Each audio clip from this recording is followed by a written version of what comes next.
Well, on Friday, Dean Liddell and Neil Harkins were each sentenced to 9 months for breaching the injunction banning any revelation of the adult identities of Thompson and Venables, the killers of James Bulger.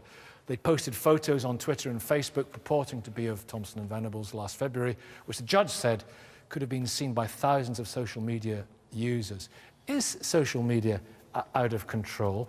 Vicky Beeching, I mean, you study this. I mean, you're a research fellow in internet ethics, the very person. It's wonderful, though, isn't it, as an exchange of ideas, making contacts, getting news. But you have experienced the downside, haven't you? I have, yeah. I've been subject to quite a lot of trolling and stalking. Back when I lived in America, I actually had to take it to the authorities. There were threats that were, threatening my personal safety, and I really did feel like a victim. But at the same time, my answer to your question would be twofold. Firstly, I think we need to remember that social media is in its infancy. It's so young, Twitter's turned 7, YouTube's turned 8. We're literally taking baby steps, so we can't panic and say it's out of control. And secondly, the danger is when we look at the technology and we say the technology is to blame. We need to remember that all technologies, whether it's the invention of the wheel, the printing press, or the internet, they're neutral tools. They're in our hands, and if they're out of control, it's simply a sign that we're out of control. So it's a reflection of us. It is. And overarchingly, most people are decent, most people are fair, most people have a sense of fair play. I think technology is a magnifying glass that brings out our true colours. Is there something about, Kate, what's your experience? Is there something about social media that allows people to be particularly vile, do you think? Yeah, absolutely. I think it's funny enough, several decades ago, Germaine Greer said women have little idea how much men hate them. Well, thank you, the internet. We know. We've heard that, and I am...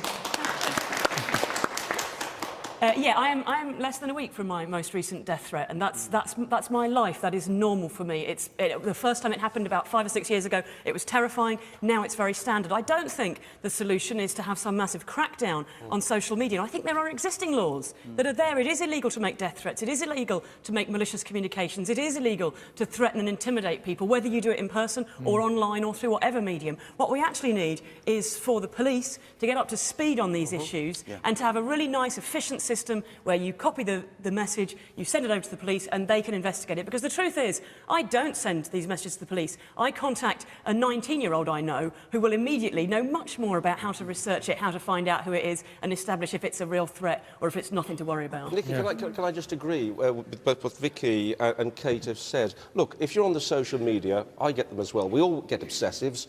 We all get trolls. That's the nature of it. Most of the time, you get people wanting to engage in conversation and get to know you. But yeah, we just tend to ignore the obsessives and the trolls and let them get on with it. But social media does reflect society. And I was really impressed what Vicky said a moment ago about it being in a very early stage. We need to remind ourselves. Can I just stop you there? I know you're going to make a very important point, but you say it reflects society. In society, getting people, what some women have to put up with, threatening to rape you, threatening to murder you, is that a reflection of society? No, there are steps, as far as the law is concerned, that can deal with that. The point is, we don't need to regulate the social media. We all have this knee-jerk response to regulate. There's over-regulation anyway. There are, again, going back to what Kate said, a lot of laws. We've had 6 acts of Parliament. Harassment Acts, Malicious Communications Act, Communications Act that my client Paul Chambers was prosecuted under. The Twitter joke trial. The Twitter joke trial. Public order legislation. All these acts of Parliament are there and can powerfully be used. One point about the police, though. Let's be careful about reporting things to the police. Quite right to report the examples that you both gave, serious examples, but sometimes there's an over-reporting. It was a Tom Daley example. Somebody tweeted something really awful about Tom Daley, and it went through the police channels, It's a matter of common sense and balance. I mean, common sense is the word as far as social media is concerned. The one thing I would like to get out, if I can, I think it's important. Let's not knee-jerk and always inform the police. If it's bad, the police have to be involved. But the police are being overstretched as it is in the moment. And I think the plea from the police, I don't know whether any police officers here today, but the plea from the police is, yes, report it, but don't knee-jerk report everything. Yeah, if everybody's crying wolf, I mean, we end up filling up the airwaves. Precisely. But my problem was really to do with jurisdiction. Back in 4 or 5 years ago when I made my complaints, the police were just saying, well, we can't really deal with it because it's not in our city, and then it wasn't in their state, and it was in a different state, and that was it in got America. very complicated. Well, that's unacceptable. But, over here, I think we've definitely made progress. And yes. I think we have to make a distinction between social media comments that are merely offensive, which are not nice, and I wouldn't encourage them, and those that actually encourage violence and death. Have you had a lot of that? I've been on the receiving end. When I ambushed Nick Griffin, the leader of the BNP some years ago, to challenge him over his bigoted views towards gay people, Jews, Muslims, and black and ethnic minority people, some of his supporters reacted by spreading lies on the internet that I'm a paedophile, and they even photoshopped pictures to make it look as though I was carrying a placard from the paedophile information exchange. That's completely faked, but lots of people, sadly, do believe it, and I have been absolutely deluged with death threats. And it's quite scary. You don't know. I think most of these people are just, having it on, just being nasty. But sometimes you wonder, maybe one of these nutters will actually try. Is it the anonymity then? Were they anonymous in their threats? Most of them, yes. Is anonymity the problem here?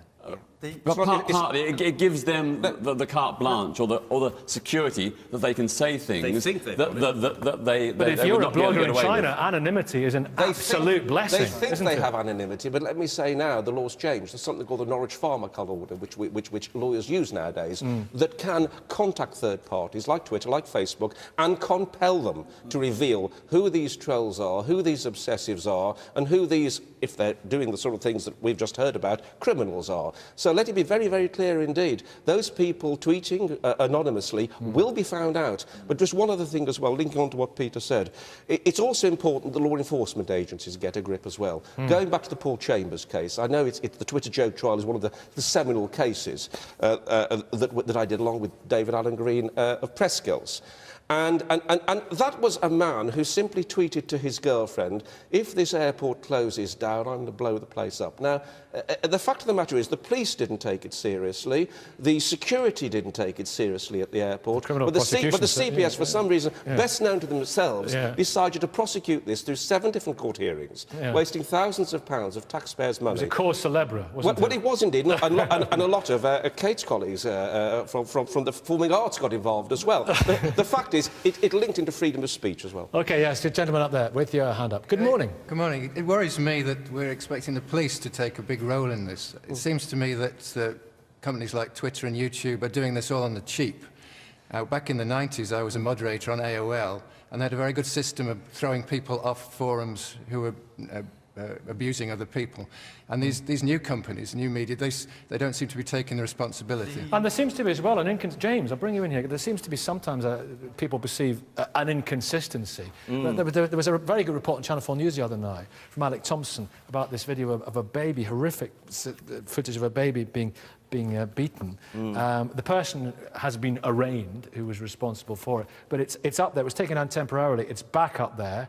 It's had lots of likes, meaning people approve of the fact that this footage is there, and yet they there have been cases of people breastfeeding taken down from Facebook. So there seems to be an inconsistency. I mean, to start off with, social media and content that's uploaded can be uploaded by publishers and it can be uploaded by individuals. But we are all publishers, aren't we? We are now, we are indeed. And it's a place where discussion can occur. Now, when content's uploaded, it can be censored, it can be taken down by different platforms, but it's really up to us to decide as individuals what we want to watch, what we want to engage with, and what we do not want to engage with. Well, Facebook decided it wasn't gratuitous violence. They thought it was in an appropriate context. You wouldn't see that, though, on BBC News or anything like that, unless it was in a very specific context. So there's a different standard applied here, isn't there? Chris? Yeah, there is. I mean, I'm interested in this anonymity question, because obviously anonymity can be used terribly to troll and abuse other people. But actually thinking about the Iraq War, for example, Salam Pax was the Baghdad blogger who was able to express opinions that would have put him in prison or had him killed, or, as you mentioned, in China. So how do we get this balance right between protecting people in states where oppression is taking place, or whistleblowers that need to be able to tell what's going on? And as a Christian, you believe that you know Christians in places where they are under the cosh. Sure, not just you think Christians, they should be able to get their there's a delicate balance here on the freedom of speech issue as well. Freedom of speech isn't always freedom to say things that are nice. Freedom of speech is to say things that can be objectionable. But shouldn't we give leeway? Shouldn't we give leeway to people on social networking sites, because it's very much an instantaneous thing. It's instant, and it's a conversation as well. Yeah. You're having a conversation. You're debating certain areas. People should just have common sense is the key. Well, I mean, I think that what we need to do is for there to be much more training for people in the police and in these, so to say, hold on a minute, what does malicious communication look like? How can we investigate it? And you know, because as I say, the average teenager I know knows loads more about what's going on the internet than when I report these things to the police. And the reality is, if we had our police forces given the resources and given the training to do this, the internet is full of information, and so much